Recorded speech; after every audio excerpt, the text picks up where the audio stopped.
strategic change. Because of the information economy, you now have these very large non-state actors, big tech. And you mentioned data sovereignty and things like that. And these are basically firms that are, and platforms that are huge enough to actually control, manipulate information, shape opinions. And you could say that, there's a school of thought that says this is no different from the oil companies of, the first generation oil companies and what they did around the world. But it's actually far deeper.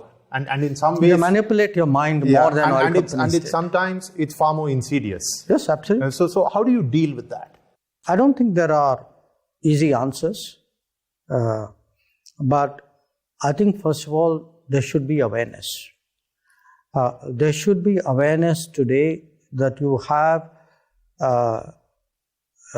private players whose size is bigger. I mean, if you actually take the market cap of some of these companies and look at it in terms of GDP of countries, they will be fairly high up there. So you have companies who are bigger than many countries. Now, it's not just a matter of size. We are now increasingly seeing they have interests, they have agendas, they have views. Now, some of them may be, typically we tend to pick on, the tech companies because they are very visible. But I think it's a bigger problem than that, which is you have around the world people with economic interests, with ideological viewpoints, who believe today that it is their power, their right to certify, decertify, criticize, support, legitimize, delegitimize. This is an issue.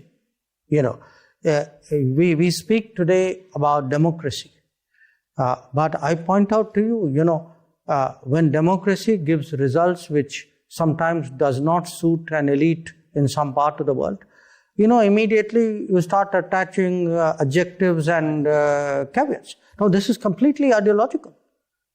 It's like saying, I didn't like the way this match produced a result, so I'll now question the match. Or I will say there's something wrong with the pitch. So, and please understand, this is politics. Okay? Do not take this as a debate. Please do not take this at all as an objective evaluation. This is pure politics, which is sometimes today's politics. The one thing globalization has done, it has globalized politics. People, when you cannot win inside a country, you export the debate outside. When you cannot get enough voices inside the country, you will call up backup from outside. So, these are all challenges in today's politics. We will now descend to matters which are a little more mundane. India released its G20 logo earlier this week with a focus on one Earth, one family, one future. Ambitious and bold goal, like all goals should be. But like you pointed out just now, we are going through several simultaneous crises, from climate change to polarization between the great powers, extreme nationalism in some corners. How do you intend to navigate this reality? Because as G20 chair, it's one of the things that we have to do to achieve our goals. Well, let me make 3 points here. One, the G20 was envisaged as a financial forum, you can say economic forum. Okay, it came, the immediate backdrop to it was the global financial crisis. I think, first of all, it's important that the G20 remain true to the G20. That it has a mandate, it has an agenda, there is a tradition. It should focus on what it was meant to do. The second point I would make is there are broad global concerns out there, which most people intuitively agree on the concerns. They may quibble, haggle over the solutions, But today, for example, after the COVID, how can anybody say health is not a priority? When you see its power, how can you say digital should not be central? Or we're all agreed. I mean, I think the climate deniers are today less and less with each passing day. So, green growth, sustainable growth. There are even agendas which are laid out. There's an Agenda 2030 on sustainable development. There are commitments which countries made in Paris and in Glasgow, and by the way, before as well. You can go back to Kyoto. So some of it is known, okay.